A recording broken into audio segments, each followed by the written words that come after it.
سلام به کانال یوتیوب نرگس لمسچی خوش اومدین.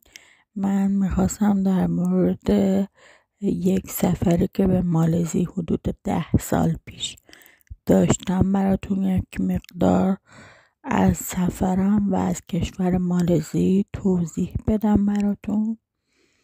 کشور مالزی یک کشوریه که حدوداً 100 سال به استقلال رسیده. قبلا مستعمره کشور انگلیس بود. مالزی جزیره های مختلفی داره که من به جزیره لنکاویش که این طرفش دریاست و اون طرفش جنگل هم سفر کردم.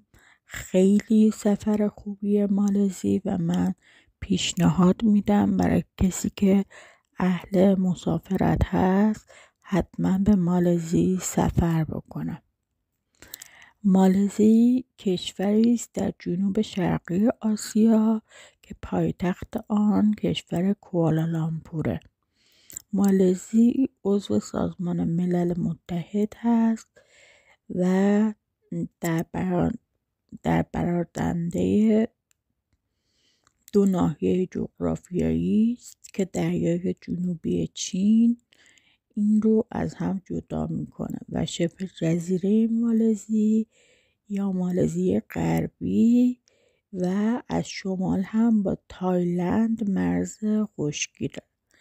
زبان مالزی زبان مالایی و انگلیسیه و سلطان مالزی عبدالله پاهانگه. مساحت کشور مالزی 330.803 کیلومتر مربع است. جمعیت کشور مالزی 32 میلیونه که از 3 نژاد مالایی، هندی و چینی تقسیم شده.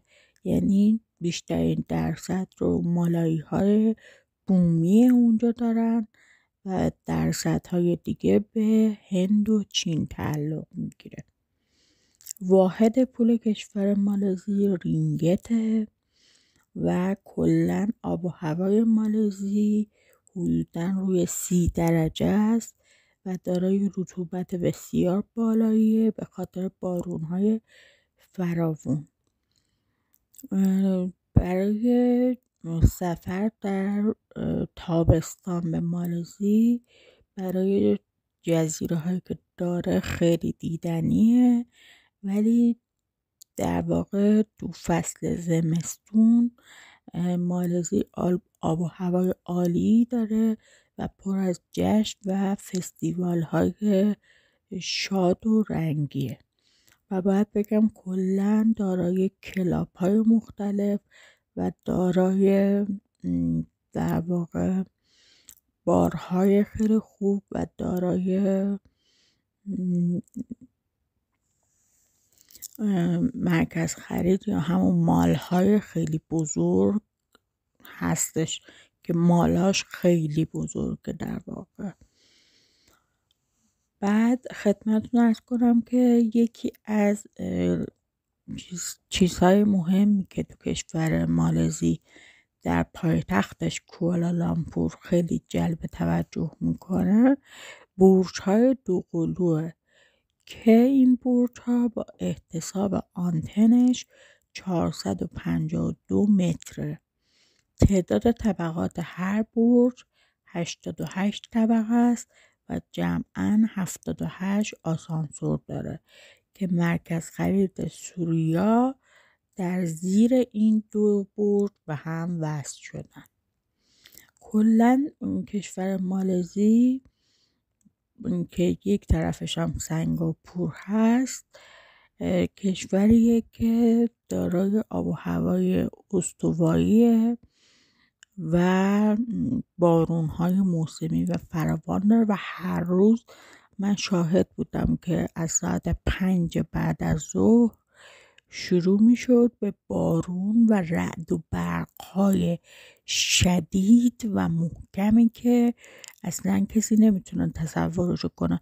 ما یک دونه از اون رعد و برق‌ها رو تو کشور ایران نشنیدیم. ما بلندترین رعد و برق که شنیدیم توی کشور مالزی کمترین رعد و برق به حساب میاد.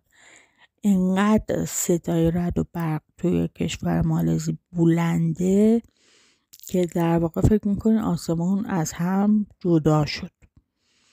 یک کلن خطری که داره یک پشه‌ای به نام دنگی که توی مرداب‌ها یا آب‌های جمع شده خیلی قرار میگیره و اگر خدای نکرده کسی دنگی بگیره هیچ قرص یا دوایی براش وجود نداره و متاسفانه من خواهرم هم اونجا دنگی گرفت و تنها راهش سرمه.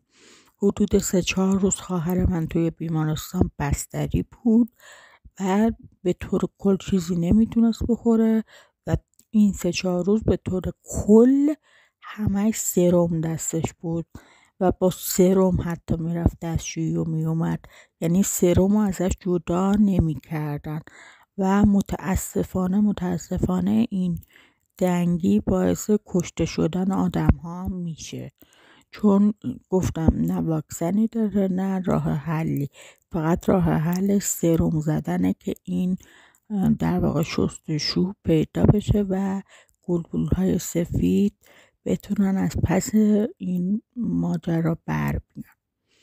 دیگه خدمتتون عرض کنم که حدود 10 سال پیش که به مالزی رفتم من با هواپیما ایرانی رفتم. حدود 8 ساعت پرواز مستقیم بود، چون با پروازهای دیگه ممکنه که بشینه توی قطر یا جای دیگه، ولی پرواز من چون ایرانی بود 8 ساعت مدام روی هوا بودم. ولی خب چیزی که خیلی مهمه، کشور مالزی ویزا نمیخواد و 3 ماه اقامت داره که من 2 ماهش رو بودم توی مالزی، ولی کلا بدون ویزاست و تا اونجا که من میدونم 10 سال پیش 3 ماه اقامت بدون ویزا داره و حالا کسی که بخواد بره چون ویزام نمیخواد خیلی راحت فقط یک بلیط باید تهیه کنه و هتلش رو مشخص کنه و بره.